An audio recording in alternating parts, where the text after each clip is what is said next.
Venenews. We hope everybody had a great week, and this week we will be reporting back on what happened at the Summit of the Americas and a few other major headlines that happened in Venezuela this week of April 5th through the 12th. We will begin with informing you of what happened in the Summit of the Americas. The Summit of the Americas was greatly concentrated on the meeting of President Obama and President Raúl Castro of Cuba. This was the first time in half a century that all the countries of the Americas attended the summit. Here at Videovlog, our primary concern was if there was any interaction between President Obama and President Maduro due to the tension because of the sanctions. It was on the second day of the summit that President Obama said in a meeting with President Maduro that he does not seek to threaten Venezuela but to support democracy in the Latin American country. It was said they had a brief conversation between sessions, and Venezuelan officials confirmed that the meeting was cordial and respectful. President Obama said our strong support for peaceful dialogue between the parties in Venezuela. He reiterated that our interest is not to threaten Venezuela but to support democracy, stability, and prosperity in Venezuela and the region, said Maheen Reader's report. Maduro and Obama did not interact very much in the summit, but here is a picture of both of them at the summit. Today was reported that Lilian Tintori and Mitzi Ledesma, wife of both incarcerated political leaders Leopoldo López and Antonio Ledesma, arrived in Chile this morning to meet with the ex-presidents of Chile, Ricardo Lagos, Eduardo Frei, and Sebastián Piñera. The purpose of this meeting is to strengthen the support of Latin American political forces in their struggle for the defense of human rights and freedom of their husbands and other political prisoners in Venezuela. Trintoni said, "The solidarity of the Chilean people, a country that has experienced firsthand the abuses of a dictatorship, be the bastion to achieve freedom, region peace, and restore respect for all Venezuelans."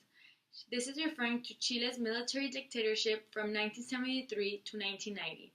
Here is a picture of Mitzi Ledesma and Lilian Tintori talking to the Chilean Council for International Relations. Our next piece of news is that the ex-president of the Spanish government, Felipe González, said today that Venezuela has squandered oil exports over $800 million, and now Venezuelan families have to live with ration.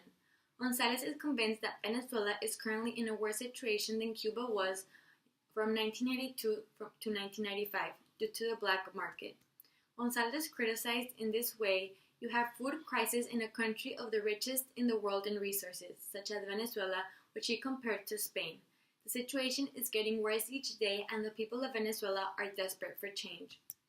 To finish off our news part of Venenews, to cover a story that will affect many Venezuelans that have plans of traveling. Nicolás Maduro's government announced a new measure for the management of currency, reducing the allocation of dollars for international travel. If a citizen of Venezuela wishes to travel to the United States, they shall be entitled to have $700 in their pocket. The amount was reduced from being allowed to exchange $2,500 to $700 per person. We will now be heading to Venen tweets.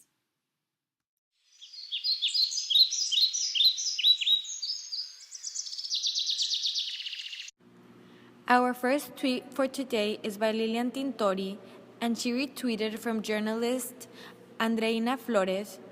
Ex-presidents of Chile give Tintori and Mitzi Ledesma their declaration for the rescue of democracy in Venezuela. Our next tweet is by President Maduro before going to the Summit of the Americas, and he tweeted, "We will go with the heroic history of our America. Nothing and no one will be able to defeat us." Our last tweet is by Maria Corina Machado, a political leader for the opposition party, and she tweeted, "Maduro's participation in the summit was exactly what I expected. An embarrassment." Thank you for watching Venenews this week. Hope you all have a great week.